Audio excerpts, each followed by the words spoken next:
So hopefully you've all seen the pre sort of sheet that came out with the prospective new league. So we'll go through the Women's League for summer 2022. Have a little chat around festivals, softball and hardball, talk about the Bubbles and Bats offer, girls opportunities, programs and funding opportunities, CPD opportunities, and Women and Girls Cricket Committee. Please do submit any questions in the chat box at any time throughout the call, and Nikki and Matt will relay those back to me if I don't notice them. So just a bit of an overview, and wanting to say a massive thank you to you guys.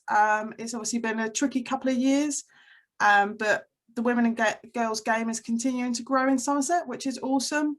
And just a few statistics and things on this sheet of some of the great stuff that mainly due to you as volunteers have got off the ground. So last season we had 37 active women and girls sections. One of the biggest ones for women's cricket is that we had over 350 players registered on Play Cricket, which is awesome. And thanks to all of you for putting the work in to get those players registered. On the same basis on Play Cricket, we had 71 league fixtures played. Some of the bits you maybe aren't aware of, but thanks to our community coaches are going on. 5,000 primary school girls had the opportunity to participate in cricket over last year, and over 1,100 girls at secondary schools also had the opportunity to take part in cricket. So there's a little bit more information on there just to link to sort of our social media and things like that, and it's thanks to you guys that great work's taking place. So a big thank you to all of you. So we don't want to be here too long, so hopefully over the next half an hour we'll just have a little chat through next summer and the opportunities for you, and also give you a chance to feedback any concerns that you might have. So I guess the big thing is that we're going to adjust the Women's League cricket to now play a more traditional format. So basically when you're out, you're out. There will be some flexibility in that, moving down the divisions in terms of making sure that everyone still gets a good game, and I'll be having separate conversations with each league to how we build those rules together to make sure it meets everyone's needs and ensure that you still have a good game. With conversations, especially with the higher divisions, it's definitely a step that's been taking a really good decision and help potentially bridge that gap also between softball and hardball. So just to give you a bit of a rundown on the different leagues that we're going to have in place, we'll have Intro to Hardball League, which will be called the Somerset Blitz. We've got about 6 teams already really keen, but if there are any other teams that are interested, please do let me know. Or if you have 3 or 4 players that are interested, do get in contact as well, because we do have Wemden and Taunton that are playing as a combined team. So do make contact with me and we'll see if there's any opportunities for that. And that will obviously be a T20 competition. Division 1 will then be a T20 league as well. And that will just be traditional cricket. Division 2, there'll be some flexibility in that. It will be T20 or T16, so you could still run festival days and have 3 fixtures in one day, or you could have an evening fixture and do a T20. And then Division 3, there's again flexibility, and that could be T16s or T12s. Obviously from the list of teams that are now in Division 3, there potentially will be regionalisation of that division to make sure travel isn't too long, and we're just waiting on the last few teams that might come into that over the coming weeks. So just a little bit of background, I guess, on why we've made that change. We went out to everyone at the end of the season just to get some feedback on what they would like for the cricket moving forward. And a lot of that feedback was to sort of progress the game a little bit, to give the opportunity for players to really succeed. So this allows a batter they'll probably still be retiring and things like that, but to have more than a few overs, and like I said, help potentially bridge that gap between softball and hardball, but also it's a league format, so making it a little bit more competitive in terms of that. there'll also be the opportunity that if you do have more players and both teams are happy, you could have between 8 or 11 players per side. That is very much you having a conversation with the opposition. I know on a few occasions teams did contact me about rotating players on the pitch, but now if both teams are happy to play 11 aside, we're more than happy for you to do that. What we want is to have everyone to have the best opportunity to play. And as I said, if you've got any questions during, just let us know, but we will be going into breakout rooms in a few slides just to chat through any bits. So some of you might have seen this, that came out on social media at the back end of the last call, but we really want to make the league something you're all proud to play in and ensure that you've got something to understand around it. So we've developed some logos linked to each competition. And also what sits on here is the girls' competitions that will also sit under the women's leagues. So we'll have a more formal presentation at the end of next season. Trophies will be given out. We'll have players of the league and things like that, and they'll all be embedded with the logo. I really want it to be something that you guys are really proud to be a part of. And we'll also be encouraging when you win a league, you obviously move up a league, but also you could transition from softball to hardball as well. I guess for you to understand, the next step up after our hardball league is the Southwest Women's Regional Premier League, which Bridgewater and Bath play in. It's probably a little way off for our hardball teams currently, but the long-term aim is that they'll have a Division 2. Currently they only have one division, and that if you wanted to and you were comfortable and really confident, you would have the opportunity to then move up into that as the next step of competition. Obviously a little way off for maybe where we're at the moment, but it's really nice to know that that progression is there in the long term. So just so you can see the pathway as it sits, you've got the women and girls hardball pathway, and that's obviously got Southwest Regional League at the top, going down to the Somerset Women's Blitz, which is a new competition for this year. And then underneath that, we're going to have an under 13s and under 11s competition. The hope is, I think the under 11s will probably take place this year, and with the under 13s taking place in 2023. But it's a great opportunity for these girls, hopefully, to be filtering in then into your women's teams moving forward. And we equally agree that softball, cricket is still really important in Somerset, and you've got really strong foundations in the softball game. So I want to continue to have a really strong pathway through there.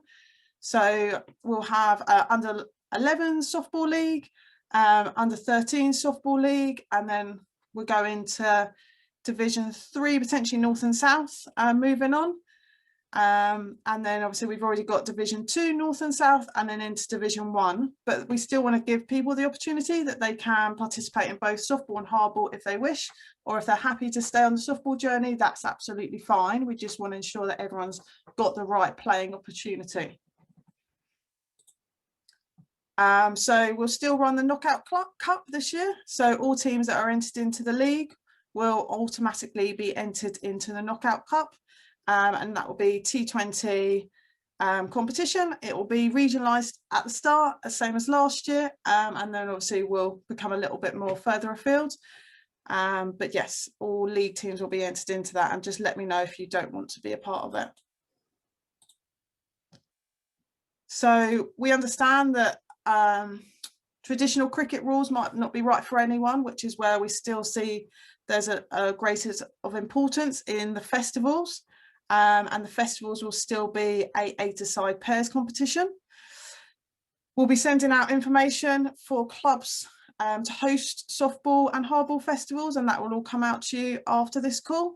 There'll be a slight change in summer 2022, that there will be a small fee to enter softball festivals, and clubs will receive this money to help provide balls and trophies for their festivals. We're going to give a lot more control to clubs to run a festival as they would like it. So previously I've sent all the information, balls have gone out to you, and trophies. We'll have a slightly different setup, that we will still facilitate booking onto festivals, but then send the host club the information of all the clubs that have booked on and their contact details 2 weeks prior, and ask you to just touch base with them to let them know details of on the day and any issues to do with things like parking or timings, if there'll be food available, and you can make that contact, and potentially there'll be some money in there for you then to spend on whatever prizes or trophies you'd like to award to the teams that have entered. So yeah, as I mentioned, there'll still be 8-a-side pairs, softball festivals, and then hardball festivals. We will run those slightly differently to softball festivals. Obviously, hardball game in Somerset is a really keen thing for us to develop. So we will support the running of hardball festivals, as this is a priority area for us. And I'll be speaking to clubs in due course to look to get those off the ground. But we'll also be hosting a 100-ball festival. Some of you might have saw the coverage that we played a festival with Bath, Taunton Deane and Bridgewater last year, a 100-ball event. And I'm keen to run that again with some of our other teams, both as a hardball event and a softball event. Obviously, the 100 is a new format, but it's a really important area of development for the ECB. So we'd like to have some different 100-ball women's festivals taking place across the county. So if any clubs are interested in hosting a 100-ball event or taking part, please do let me know as well. So bubbles and bats, we will continue to support clubs to host bubbles and bats, but just want to reiterate that bubbles and bats festivals are a great programme to engage new women to play cricket, and we will confirm the package that we will be able to offer to host bubble bats in due course. We've now pretty much run out of the softball t-shirts that we've previously offered clubs for bubbles and bats, but we will be looking at what the right offer for those programs is in due course, but really want to ensure that clubs are offering those to try and help engage the wider community in cricket participation moving forward. So I've spoken quite a lot and I don't think there's been a huge amount of questions. So I'm going to let you guys do a bit of talking, and Matt's going to put us in some breakout rooms just to get some feedback on what I've just been through.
Awesome, I think everyone's come back.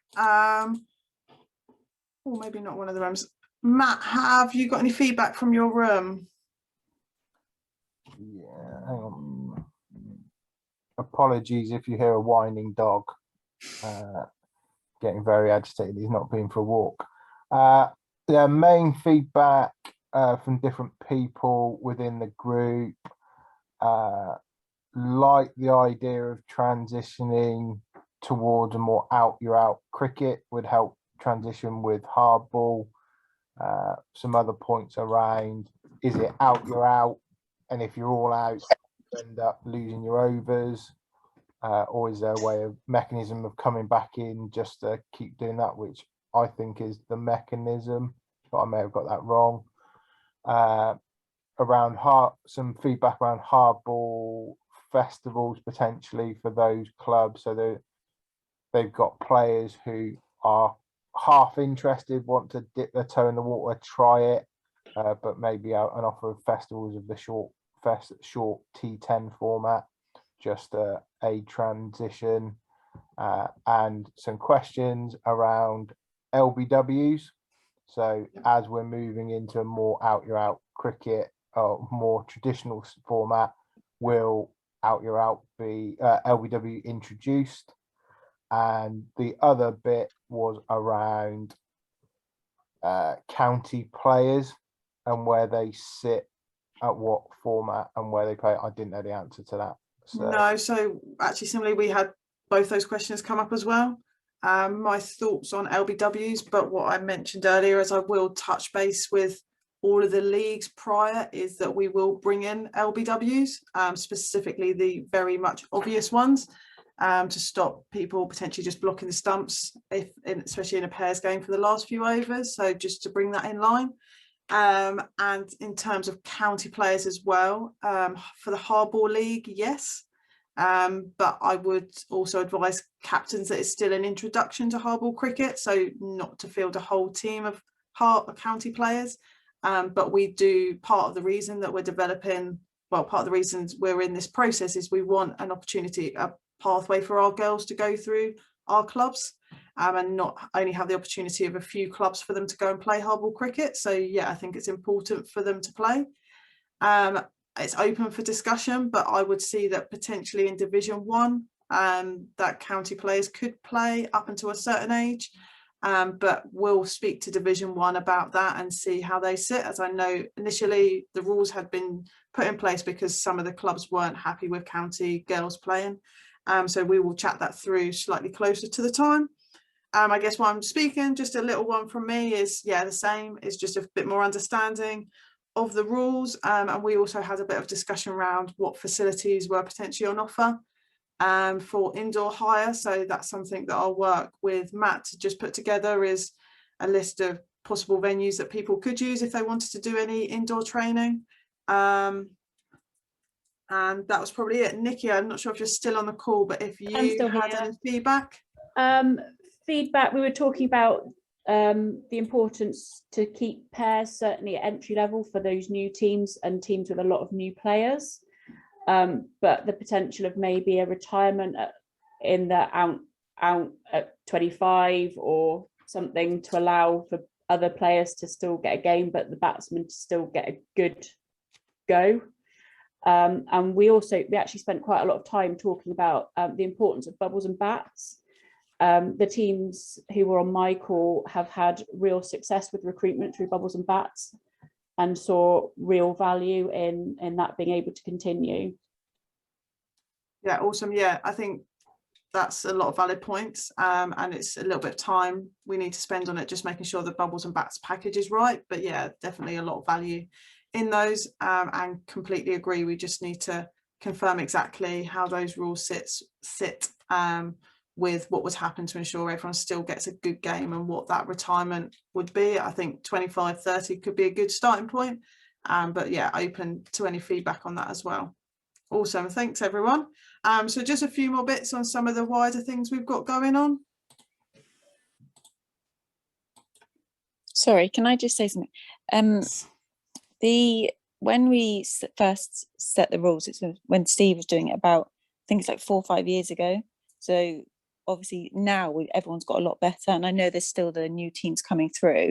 But you say about the county players, definitely maybe for Div 1, but at the same time, like hopefully there'll be a bit of flexibility for Div 2, and the fact that they're only like 11, 12, well not 11, 12 years old, 13 years old. But the rules were set a long time ago. And I'm really happy to have those conversations. I agree that maybe it's potentially how many of them, but an under 13, under 14 county player playing could actually offer you guys a lot, and they could help support the game, and it is a really good thing. So I'm definitely not putting it to not happen, but want to make sure that all teams are on the same page with that as well. So yeah, more than happy to have that discussion with each division, and think it is a positive move forward. So yeah, happy to go with that, Amber. Perfect. So I guess Richard at Bedminster has raised his hand. Oh, okay. Sorry, Richard. Yeah, no worries. Just need to think hard about, certainly for the lower divisions of the softball cricket. If you're right, that may put off a lot of our ladies from playing. So, we'd have to discuss it with our ladies, but I think that should really probably be a consensus amongst the teams whether we actually do go down that route or not. Because I think that's quite a big step to say when you're out. They've all got involved because it's pairs cricket, and we want to get progression into hardball cricket, but have the different levels for all of our players. So let's have a real big think whether that's the right thing to do. Yeah, happy to do that. I would say I'm going a lot on what the feedback was given at the back end of last season. So that's why those decisions have been made, and can go on what people filled in, but happy to discuss with the Division 3 teams if they are all really concerned about that and want to stick with the pairs route. Yeah, I'm happy to have those conversations as well. Katie? Hi, yeah, sorry. Just something that Amber said, actually, just to kind of touch base on what Amber said, with regards to the county players. Obviously, we're all for, allowing progression of girls, brilliant if they're on the pathway. However, I think that as softball is an introduction to cricket, potentially, when you've got a county player, it doesn't matter what the age, really, they're obviously good enough to be on the pathway. And then you've got a mum off the school run who's playing for the first season. I don't think it's very fair for a county player to be bowling at a brand new player, to be honest. So what I'd like to hope is, if we did go down that route, that captains would have discussions and have an understanding of the teams. I'm not saying we're definitely going to go down that route, and definitely not going to go down that route, but I would like to think that all of you, especially in some of those higher divisions, have been involved long enough that you could make sure that you weren't putting someone, and it might be that the players only bowl off 5 steps, so they're not ploughing in and bowling the ball at them. I see both sides. I want to ensure that there's a pathway for players, but at the same time, I don't want to put people off. Obviously, in our festivals, we wouldn't have any county players playing. They are that introduction to the game. But to try and increase the level of cricket opportunities and the standard, potentially we would look at a certain age group of players coming in. I'm also working really hard to build relationships with the county setup, because some of you may not know, but they sit with the county club a little bit more, and then to have a better understanding of the players in there and the level of them as well. Because I would say that not all of them that are selected don't always play in the pathway. Sometimes they just go through the training and they might not have that opportunity to have a game. So I think it would be a shame if they're not playing in the Somerset, they're then not allowed to play potentially what we're offering. I don't want to limit their opportunities if there wasn't a girls team for them to play in or something. So I see both sides, and I'm open to that discussion moving on. Once we sort of sit down and pinpoint those rules, probably in the new year now, moving forward. Cool. So yeah, just moving on. So all of you guys on the call all currently have a very successful women's section and are playing regular women's cricket. We don't have as many girls sections on offer across the county. So one of the things we're going to look to hopefully support you guys with is to develop a girls section within your women's sections, or provide that pathway. A lot of you have mentioned that you've got girls playing part of the women's team, but obviously girls see women as role models, and we're keen to really work with any clubs who would like to develop a girls section. There's now the opportunities for girls only teams to play in under 11 and under 13s competitions, and it's 8-a-side, so you don't need a huge amount of girls to take part in that. But yeah, one of the funding streams will be on offer is to support any women's teams or women's clubs that would be keen to then support the development of a girls section moving on, and hopefully for you guys that would just provide a steady flow of players then to come into your women's team moving forward. So just on that, I've sort of touched on it. So currently these are the 4 girls leagues that we're looking to launch. The Blitz leagues are hardball leagues, and potential of them either launching next year or the year after.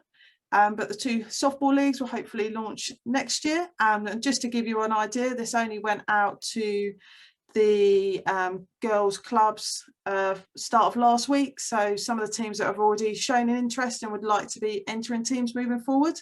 So it's really promising. So not to have anything in place, and then the potential to have 2 girls leagues running. And I think it's only going to go from strength to strength. As I mentioned, ECB and girls cricket is a huge priority over the next couple of years.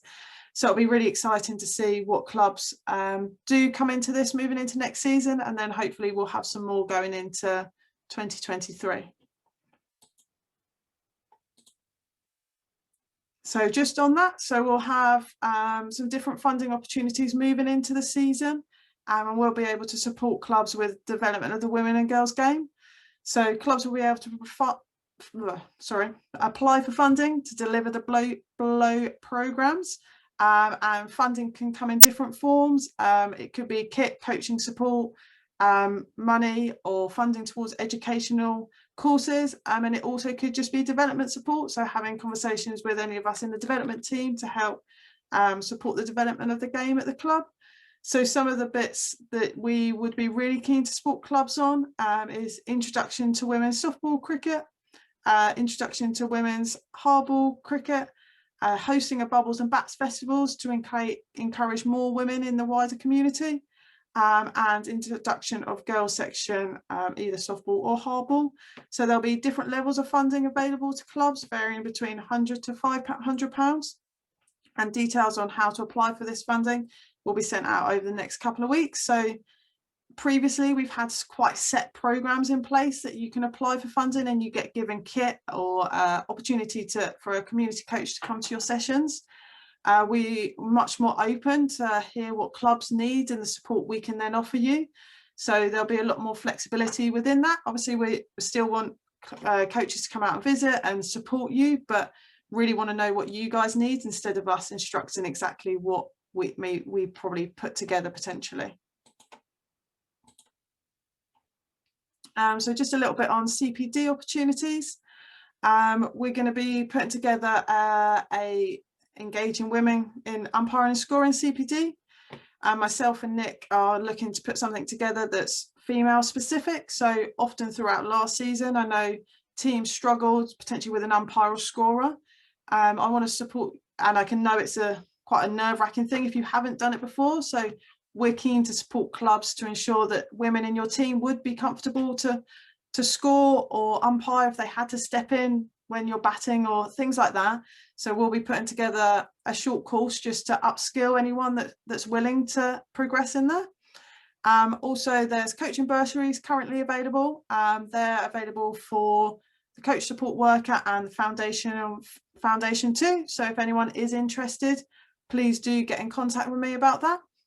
And if there are any other CPD opportunities that you as a club or you think are missing, please do let me know. I'm more than happy to look at potentially running different opportunities. So sort of final bit of information from me is currently all of the sort of setup and guidance of women and girls cricket comes from Somerset Cricket Foundation, but I'm really keen to create a women and girls cricket committee to help drive the game moving forward. So it will help develop women and girls game in Somerset and ensure the leagues and opportunity meets the needs of all participants. And we're looking to create a committee to do this. The committee will look to meet every 2 months to discuss ongoing developments of the women and girls game, and we'll be looking for a variety of people to be involved to support all areas of development. So for example, and it's definitely not limited to this, it could be that someone has really good knowledge and they've created a girls section and they're happy to then sit on the committee to support other clubs to do that, or just share that knowledge and understanding with us. And they could be a really strong coach, so coach development support. We'll also ensure that we have someone that sits on the performance pathway as part of the committee, so we understand what they're doing, and just make sure that we're aligning with what's on offer there and understand the pathway a little bit more. It could be that as clubs got a really strong softball section and they're happy to share their expertise with that, or it could be that actually as a job you've got really good understanding as marketing and you're happy to share that knowledge. So that's definitely not a specific list of things and open to lots of other people as well, but just to give you an idea. For the first year, it's going to be very informal, allow us an opportunity just to meet, talk about things, and actually for it to be a committee set up by you and supported for women in Somerset, not limiting that a male could be part of the committee, but ensuring that the women and girls game is at the focus. And when I send out some details, I've got an expression of interest form that anyone that is interested in getting involved. So just last one from me. So just actions, I guess, from the meeting. So any club who played in the 2021 league has been automatically re-entered in the league for 2022. And can you just let me know if you aren't able to play anymore, so to opt out of playing league cricket in 2022. If clubs are not happy with the league they're in or have any concerns about league cricket, please get in contact with me. Drop me an email. I know I've taken notes from today, but also make sure I've got that in my emails just so that I can action it and ensure that it is everyone, I've got a clear understanding of how clubs are feeling. All clubs entered into the league, as I mentioned before, will automatically be entered into the knockout cup. If you'd like to opt out of that, please let me know. There's a form to fill in to confirm if your club will be interested in hosting festivals, so please do fill that in. And a big one, and I thanked everyone last season because obviously we did get lots and lots of clubs on Play Cricket, but all clubs, and this is now a must, will be required to have their team on Play Cricket ahead of the 2022 season. And we will also be asking all festival results to be added to Play Cricket. For festivals, it's just as simple as winners and losers, but it's just to have those fixtures on there. And obviously, as I mentioned last year, if you require any Play Cricket training, please get in contact and let me know. Happy to do it on Zoom, or I can even come out to you and chat through Play Cricket, and we can start working through if you are worried at all. The reasons behind it, it's not me being pedantic and stuff, is all of our funding linked with the ECB. They now pull everything off Play Cricket to know our numbers and things. So it's just really important that we've got all our playing members as much as possible registered on there. And I know it's not easy, but thank you to everyone who did manage that last season. Are there any questions? I've heard my voice a lot this evening, but has anyone got anything else to add?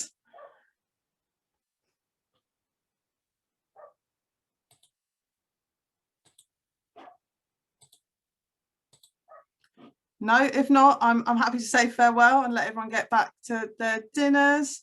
If anyone has got any questions, concerns, WhatsApp me, ring me, drop me an email.